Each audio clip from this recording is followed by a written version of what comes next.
시청자 여러분 안녕하세요. 핵심 종목 분석 시간입니다. 오늘은 브릿지바이오 테라피틱스, 이름이 좀 길죠. 그냥 브릿지바이오라고 하겠습니다.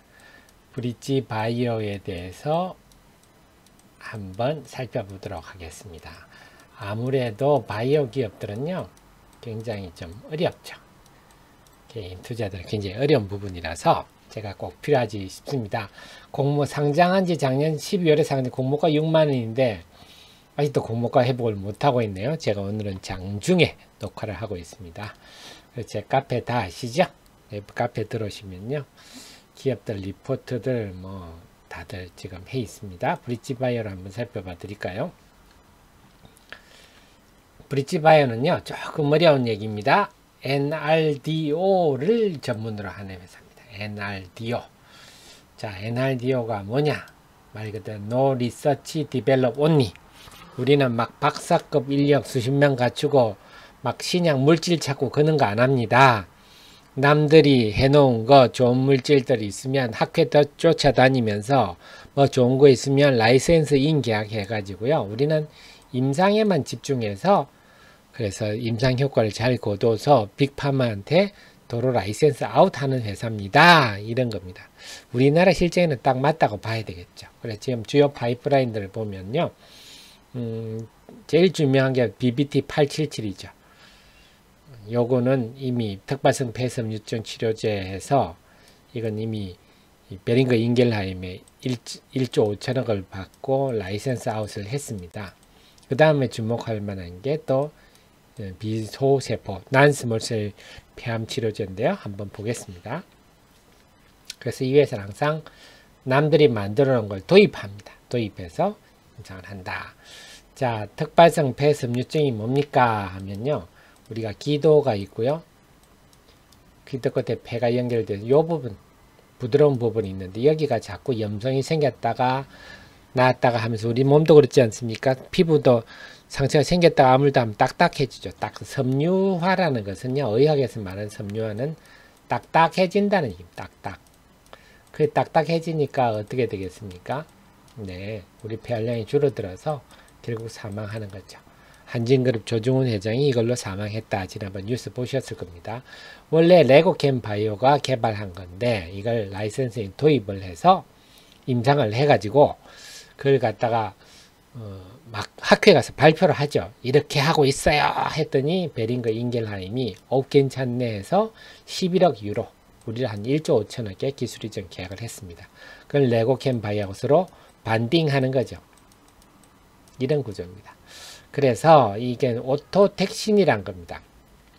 보니까 특발성 폐섬유증은 지금 원인을 모르는데 보니까 이 환자들 보니까 오토택신이 많네요. 그래서 오토택신을 저해하면 안 나오게 하면 좀 치료가 되지 않겠어요? 이런 개념입니다. 더 복잡한 얘기도 있지만 그건 읽어보시고요. 그 정도까지만 아십시오.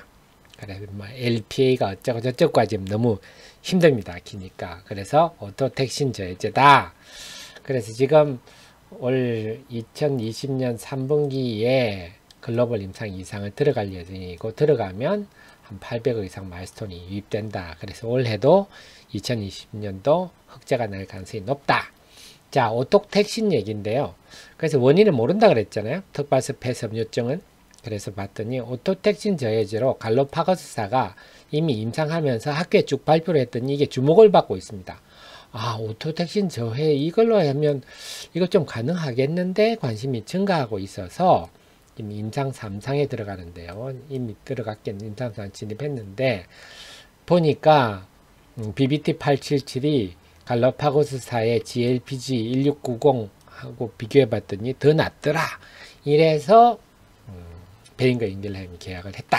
이렇게 봐야 되겠고요. 베링거 인겔하임이 지금 오페브라고요.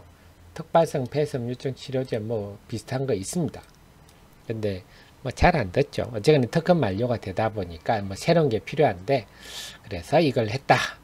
그렇다면 제가 늘 말씀드리듯이 우리나라 바이오 제약 회사를 저마다 다 대단한 거 하고 있습니다. 자랑 엄청 합니다. 그걸 우리가 어떻게 일일이 검증하겠습니까?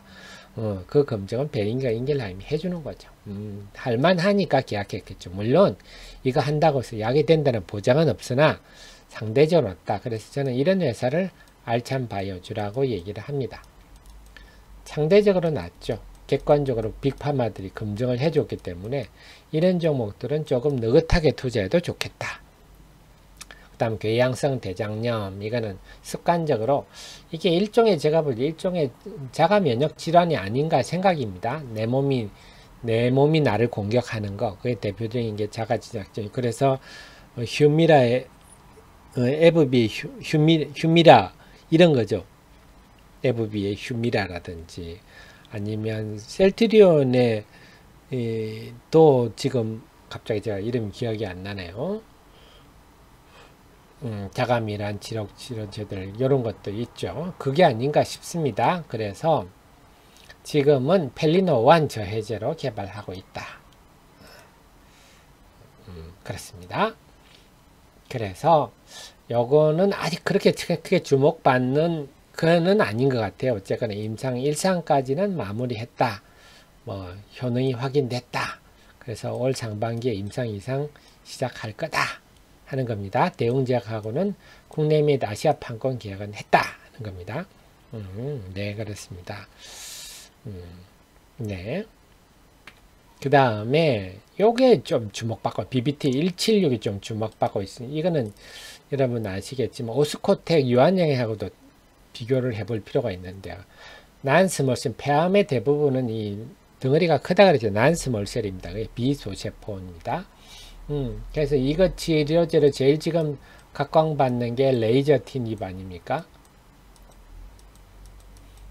그래서 이 레이저티닙은 오스코텍하고 유한양이 지금 하고 있죠. 하고 있다기보다도 이걸 기술을 이전을 했죠.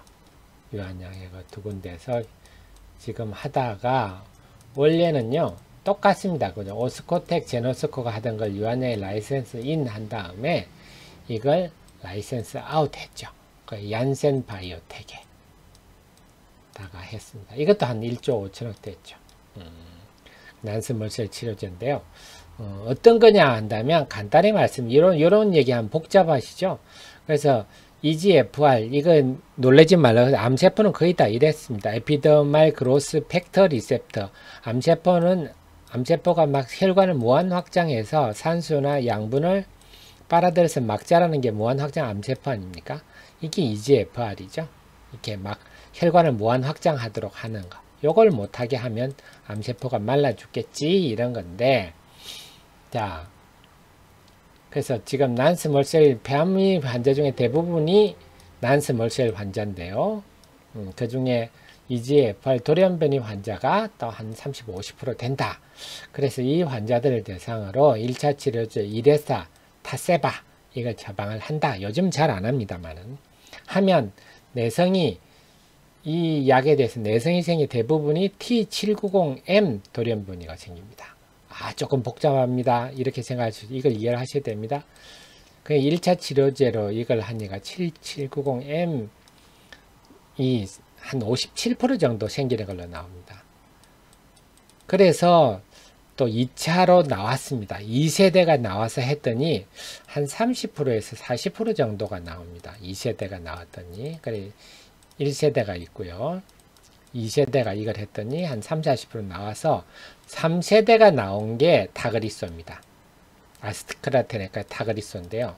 이 타그리소를 했더니 이런 T790M 돌연변이가 이제 안 생깁니다. 근데 타그리소는 했더니 요거 있죠. C797S 돌연변이가 생겨버린 겁니다. 레이저티닙은 뭡니까 하면 레이저티닙이 타그리소와 거의 유사합니다. 레이저티닙은 그래서 T790M이 생긴 내성이 생긴 돌연변이가 생긴 환자를 대상으로 레이저티닙을 해서 타그리스와 거의 비슷한 기준을 생기고 레이저티닙도 아마 C797S 돌연변이가 생깁니다. 그래서 타그리스는 지금 어떤 상황이냐면요. 원래는 이렇게 내성 790M이 내성 환자가 생긴 걸 대상으로 먼저 했다가 지금은 1차 치료제 이레사 타세바하고 효능 검증을 했더니 그냥 이런 거 790M 환자 말고 그냥 일반적으로 난스몰셀 폐암 환자하고 했더니 더 낫더라 해서 지금은 대부분이 타그리소를 씁니다. 폐암, 비소세포 폐암. 타그리소가 지금 제가 알기로 한 3억 8천만 달러. 38억 달러인가요? 3억 8천만 달러 너무 적죠? 38억 달러 정도 되지 않나. 조 단위는 일단 블랙바스터로 알고 있습니다. 아, 그래서 복잡한 얘기는 결국은 뭐냐. 이 지금 BBT176은요. 타그리소가 생긴 내성 돌연변이 797S를 타겟으로 하는 그런 약물이라 보셔야 되겠습니다. 그렇군요. 근데 지금 797S를 타겟으로 하는 걸 임상을 하고 있는 곳이 없습니다. BBT176 밖에. 그래서 이게 만약에 효능이 있다 그러면 여기부터 들어와서 또 타그리소가 그랬듯이 하나씩 앞칸에 가겠죠. 마찬가지로 레이저티닙, 오스코텍 유한의 레이저티닙, 얀센바이오텍 레이저티닙은요. 마찬가지로 조금 더 복잡한 얘기인데 그건 다음에 하는 게 낫겠습니다. 여기까지 하면 더 머리가 아프겠죠. 어쨌거나 나름 근거 있는 것을 교두보를 마련하고 있다. 이렇게 말씀드리면 되겠고요. 그래서 지금 올 1월에 FDA로부터 일상 들어가는 것이 허가를 받아 일상 이제 시작이 미국 일상 준비 중이고 5월 7일 국내에서도 국내 식약처로부터 받았습니다. 그래서 또 이걸 해서 일상 결과가 좋아요 하고 학회 가서 막 얘기를 하면 또 모르죠. 큰 라이센스 아웃이 될 수도 있겠죠. 그리고 가장 최근에 한 게 BBT212 우리 그 황반 변성 이런 것들에도 노인이 되면 우린 황반이라는 게 노란 접시 아닙니까? 한문으로 하면요. 그래서 황반 변성, 아일리아 치료제 아일리아 하면서 황반 변성은 여러 말씀 많이 들어보셨죠? 자, 그래서 이런 거 개발 아직은 동물 모델도 아직 안 한 상황, 최근에 비교적 최근에 했고요. 이런 파이프라인이 있다. 자, 그래 전체적으로 보면 이 회사 포인트를 잡으면요, 두 가지겠네요. 첫째는 BBT877이 1조 5천억짜리 계약을 맺었다 하는 게 이게 첫째고요. 두 번째는 난스몰셀 폐암, 그 런캔서 요거를 지금 또 하나 하고 있다 하는 게 있는데, 그러면 일단 1조 5천억 하면 비교할 수 있는 오스코텍 하고 비교할 수 있겠죠. 오스코텍도 아까 말씀드렸듯이 우리 1조 5천억짜리 계약을 맺었지 않습니까? 난스몰셈 치료제로. 그러면 이 규모는 오스코텍급이고 추가로 여기도 비소세포 폐암, 난스몰셀 폐암에 대해서 지금 연구 개발을 하고 있다 한다면 이거는 좀 프리미엄 요인이 되겠습니다. 그럼 지금 오스코텍이 시가총액 한 7천억이면 지금 브릿지바이오 시가총액이 한 3,700억. 좀 상대적으로 좀 싸다 이렇게 봐야 되겠습니다. 분위기 봐서는 제가 볼 때는 한 5, 6천억 정도 갖다 놔도 무난하다. 오스코텍과 상대 비교를 할 때 이렇게. 왜냐 오스코텍의 7천억도 제가 보기에는 저평가라고 보여지거든요. 레이저티닙이 워낙 지금 상황이 좋아서. 그래서 전체적으로 본다면 브릿지바이오는 이런 상황이다. 최근에 움직이고 있는데요. 브릿지바이오가 오늘도 조금 움직이고 있는데 최근에 기관 매수가 좀 들어왔네요. 6월 1일 한 6만 주 샀는데 근래에 없던 대규모 매수라서 추이가 어떻게 될지 지켜보겠습니다. 그래서 이것만 보면 여러분들이 제가 설명 안 드리면 이게 얼마가 적정할지를 모르겠지만 아까 말씀 시가총액 한 5, 6천억 정도는 갖다 놔도 될만하다. 그래서 기관 매수가 더 들어와서 이걸 돌파해서 신고가를 내면 한번 갈만도 하다.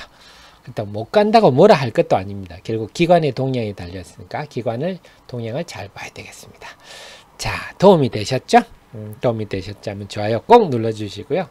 저는 여러분들 개인 투자자를 가장 사랑하는 방송 하태민 주식TV였습니다. 오늘은 핵심 종목 분석 57번째 브릿지바이오를 살펴봤습니다. 고맙습니다.